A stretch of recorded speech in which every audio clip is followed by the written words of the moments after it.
Right, so in this one, we are going to update our cart view just a little bit to have a better get function than what's currently available for us.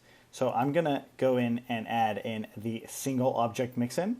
So we're going to go ahead and import this. And right underneath our views generic base, we're going to do from Django.views generic detail. We're going to import single object mixin, and I'm actually going to put this on the very bottom. And then single object mixin, we're going to add this in with our cart view. So single object mixin gives us a few different things that we can have in here, as we've seen here. And I'm going to first off set the model equaling to cart. And then we want to set define get the object. It's going to take in the self, args, and keyword args.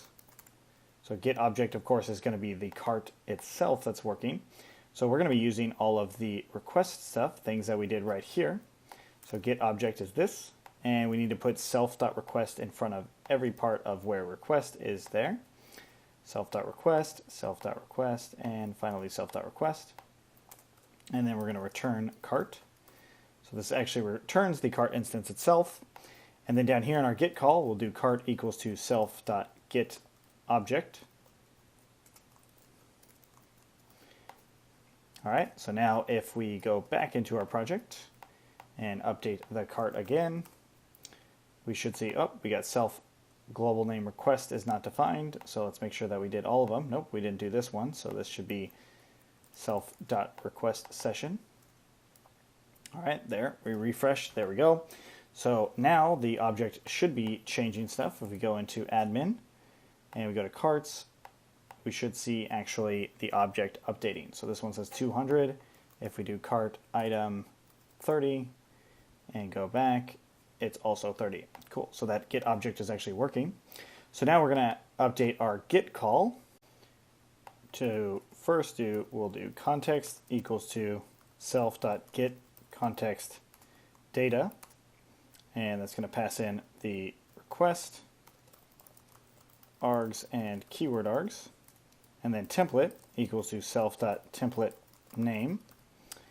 And then finally we are going to render, so return render, and it's going to take in the request and then the template and context. So this is a fairly straightforward function-based view, just the get call itself. So context, we might need to change that, so let's see in just a second. Template, we need to set one.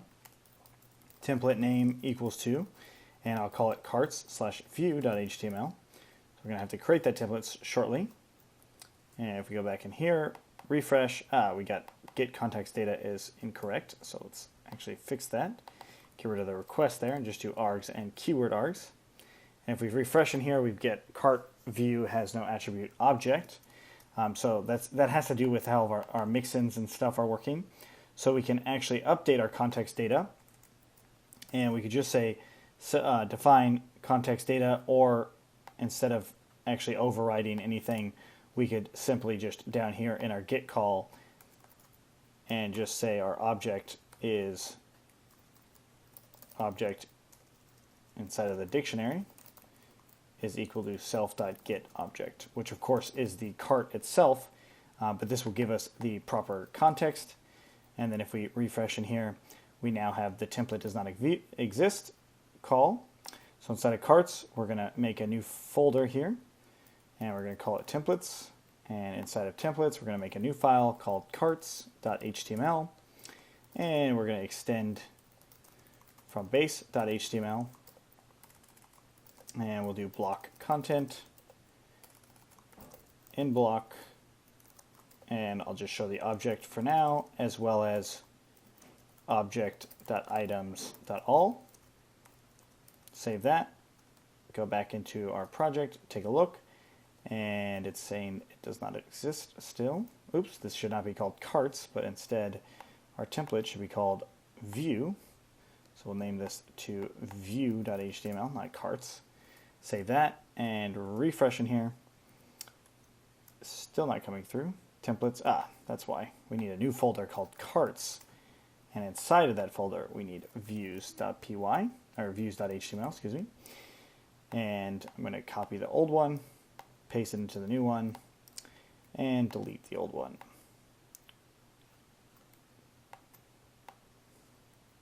And that should be the proper syntax right there.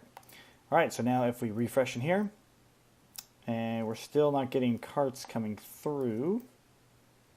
So the template itself is not coming through. Carts view.html. Let's look at this. Carts view.html. That's correct. Let's try and close out the server and run it again. And there it goes.